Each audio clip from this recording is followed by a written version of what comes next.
කොස්සේනසේ විසුද්ධාරාම ගිලානෝපස්ථාන සමිතිය මගින් 84 වෙනි වරට මීගමු මහරෝහලේ රෝගීන් සහ කාර්ය මණ්ඩලයට දෙන මහා දානමය පින් කටයුත්තට මමද සහභාගී වීම ඉමහත් සතුටකි.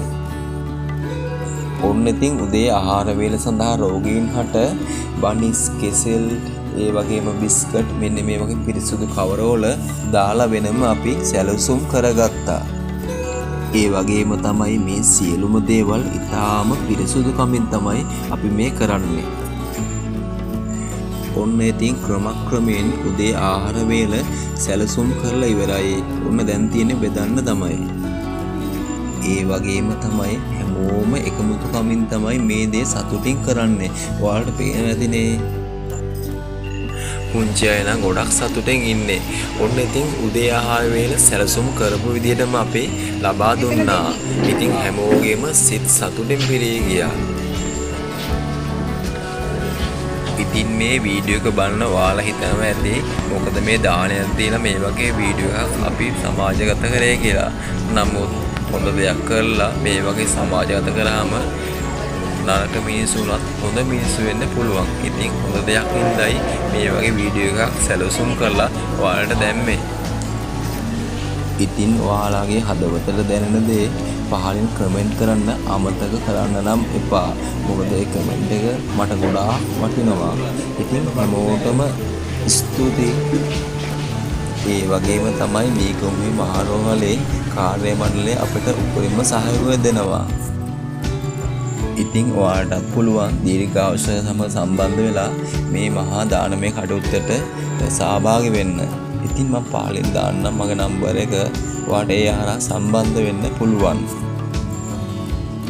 ඔන්න ඉතින් උදේ ආහාර වේල ක්‍රමක්‍රමයෙන් දැන් බෙදලා ඉවර වීගෙන එන්නේ. දැන් ඉතින් අපිට දවල් ආහාර වේල සැලසුම් කරන්න තමයි ඊගාවට තියෙන්නේ. ඔන්න බලන්නකෝ මම පින් කරන්න කියලා මට වෙන්න ගියේදී ඔය ලෙස්සට වැටෙන්න ගියා. තා පොඩ්ඩෙන් මම ට්‍රෝල් ගත ගන්නවා. ඔන්න ඉතින් අපි දැන් දවල් ආහාර වේල සැලසුම් කරන්න තමයි හදන්නේ. බින්දයි. ඉතින් මෙන්න මේ විදිහට අපි ඊගාවට පොල් ගා ගන්නවා. ඉතින් හරිම ලේසියි පොල් ගා ගන්න මැෂින් එකල තියෙන්නේ කොහොම.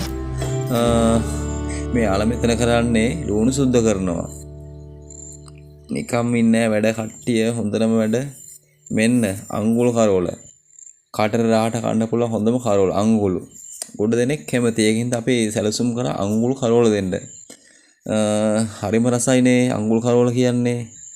කැකේ හොඳ බේතක්. ඒ වගේම හොඳ එළවලුවක්.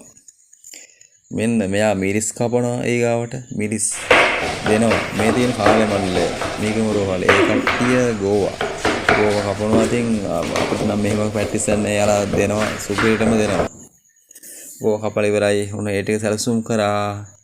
ඔන්න ඊගාවට තියෙන්නේ අපිට බත් එක. බත් එක උන් ලිපේ. බත් එක අපි හරි දැන් බාගට එදීගෙන ඉන්නේ. ඒ වෙලෙත් හරි සැලසුම් කරලා තියෙන එකත් හරි.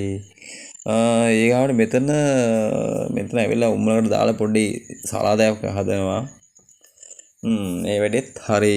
ඔන්න ඊගාවට මොකද්ද පපඩම් බදිනවා. පපඩම් කන්න ආසයින් හැමෝම පපඩම් බැද්දා. ඔන්න ඒ ටිකත් හරි. ඊගාවට සැලසුම් කරා අපි මෙන්න මේ විදියට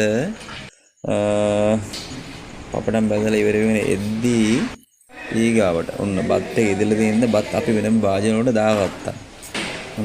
ඔය මෙයා මීගම රෝහලේ කාර්ය මණ්ඩලය තමයි මේ අය හරි හොඳයි. ඔන්න අඟුරු කරවල එකක් දැන් ඉදලා තියෙන්නේ සුවඳයි ඔක්කොම හරි. පරිප්පු එකත් හරි. ඒකත් සුවඳයි. හොඳටම පිරිසුදු තියෙනවා. ඒ වගේම තමයි දීවැඩියා රෝගීන්ට අපි වෙනම ආහාර රතුබත් වෙනම හදලා තියෙන්නේ. යාලට වෙනම සැලසුම් කරලා තියෙන්නේ. ඉතින් ඒ වගේම කාර්ය මණ්ඩලයට අපි දැන් වෙනම මෙන්න මේ විදියට පැක් කොට දාලා ඊට පස්සේ වෙනම අපි ඒවා සැලසුම් කරනවා. ඒක වෙනම වෙනවා. එතකොට අනිත් රෝගීන් සඳහා වෙනම ආහාර සැලසුම් කරලා තියෙන්නේ. උන් දැන් සියලු දේ හරි. ඔන්න ඊගාව පියවර බුදුරජාණන් වහන්සේට ආහාර පූජා කරලා ඔන්න අපි ඊට පස්සේ තමයි රෝගීන් සඳහා මේ ආහාර අපි බෙදා දෙන්නේ. ඒ පස්සිකෝ එන්න ඇවිත් බලන්න ධර්මයේ දකින්න. ඔන්න දැන් ඉතින් දවල් ආහාරය බෙදන්න තමයි අපි හදන්නේ. රෝහලේ කාර්ය මණ්ඩලත් අපිට ගොඩක් උදව් වුණා. ඉතින් හැම වීඩියෝ එකක්ම දාන්න බැරි නිසා මම කෙටි කරලා තමයි මේ දාලා තියෙන්නේ. හැම රෝගීන්ටම ඒ වගේම කාර්ය මණ්ඩලයටම අපි ආහාර ලබා දුන්නා. ඉතින් හැමෝටම ස්තුතියි අවුල් කරා. ඒ වගේම අපේ ස්වාමීන් වහන්සේ අපිට සත්‍යයක් වුණා. 2027 අවුරුද්දේ වාට සම්බන්ධ වෙන්න පුළුවන් අපි සමග මේ දානමය කටයුත්තට. ඉතින් හැමෝටම දුස්සන්නයි දීර්ඝායුෂ ලැබේවා. දීර්ඝායුෂ channel එක subscribe කරන්න අමතක කරන්න එපා මගේ ආදරණීය යාළුවනේ. ඉතින් අපේ අස්වැන්න වත්තේ රත්නජෝති ස්වාමීන් වහන්සේගේ අපේ ආශිර්වාදය හැමදාම ලැබෙනවා. ඒ මඟ පෙන්වීම යටතේ තමයි මේ සියලුම දේවල් වෙන්නේ. ඉතින් මේ කරන්නේ අපිට ආශිර්වාද කරනවා.